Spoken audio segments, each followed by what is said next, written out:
Welcome back to Mixed Martial Artistry. I'm your host, Paul Mosier, and today we're going to be talking about how fights were won and lost before judges in the 10-point must system.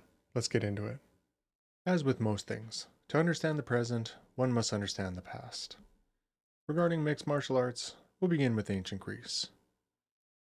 The UFC is credited with bringing mixed martial arts to global prominence and began in the year 1993. Across the globe in Japan, another mixed martial arts organization was created in the same year. Pankration, a tribute in name to the ancient Greek sport of pankration.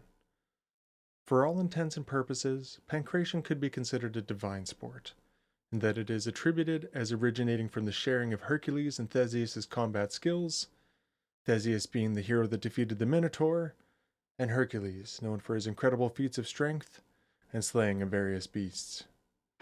This divine sport of pankration permitted fighters to employ much of the variety of attacks you see in current mixed martial arts, including punches, kicks, takedowns, and submissions. There were no time limits, no rounds, and no weight classes.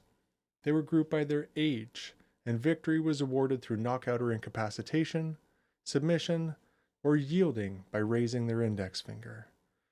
In the event a fighter was about to die or had suffered a mutilation, presiding officials could end the contest and declare a victor. Pankration was introduced at the ancient Olympic Games in 648 BC, and its place in the Games proved such effectiveness that militaries began recruiting and training pankrationists, such as the Spartans' hoplites and Alexander the Great's Macedonian phalanx.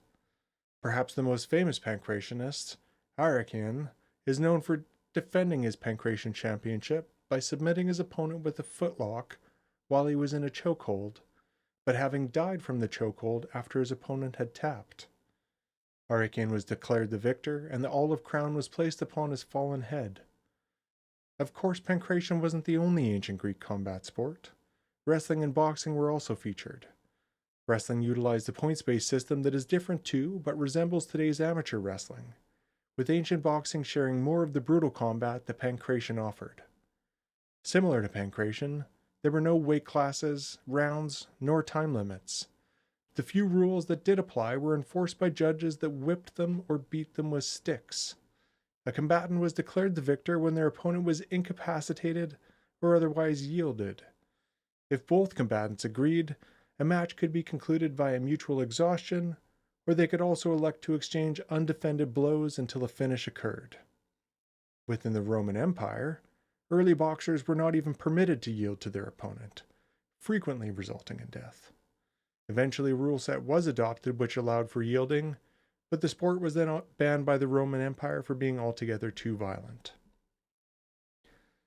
The sporting aspect of combat had undergone a societal change, however, arguments and fist fighting never did stop, with some form of boxing continuing as a common format to settle disputes and provide entertainment. Bare Knuckle Boxing became popular in the 1700s, with the first written rules for boxing introduced by Jack Broughton in 1743, known as the Broughton Rules. Oddly enough, fighters were allowed to kick, wrestle, and even wear spiked shoes. Referees were introduced, and victory was declared when a fighter's seconds could not return them to their corner within 30 seconds of being knocked down, or when their seconds forfeited on their behalf. Because there were no rounds nor set time lengths, some contests were of extreme duration, such as the 1825 contest between Jack Jones and Patsy Tunney, which went 276 rounds and lasted for 4.5 hours. The Broughton Rules remained in practice until they were replaced by the London Prize Ring Rules in 1838. This rule set introduced rounds which occurred when a fighter is downed, maintained that a fighter must return to their corner with or without their second's assistance within 30 seconds, and added that they must return to fighting position unaided within 8 seconds when called upon.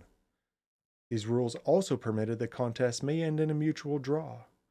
Although rounds now occurred, there was no round limit. As such, going down for minor strikes became a strategy to take advantage of rest periods and maintain one's stamina. Referees were now granted new authority to declare the victor of a contest in certain situations.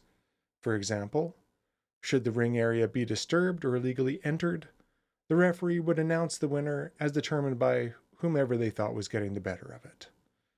Combatants could now also voluntarily leave the boxing ring and automatically forfeit, and similarly lose by default if they were forced or fled from the designated fighting area.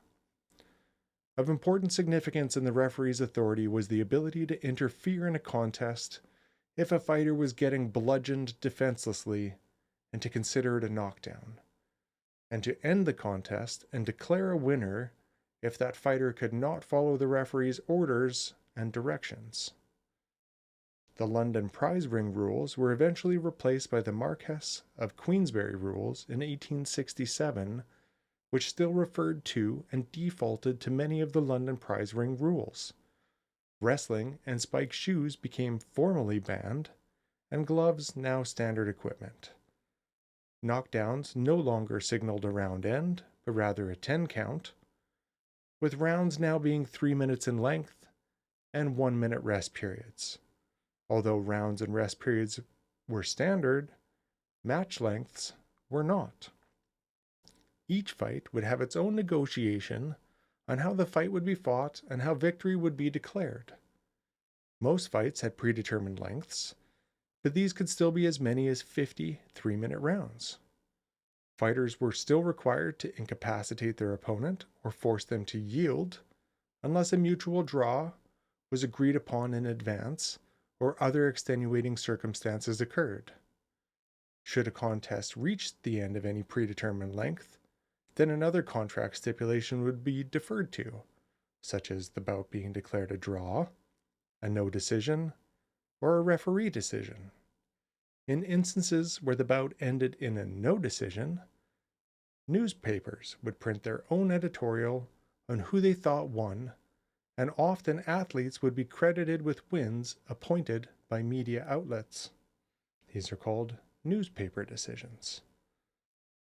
Further controversy surrounds the early modern era of boxing, as most world title holders were Caucasian, as promotions and organizations would require that minorities compete amongst themselves.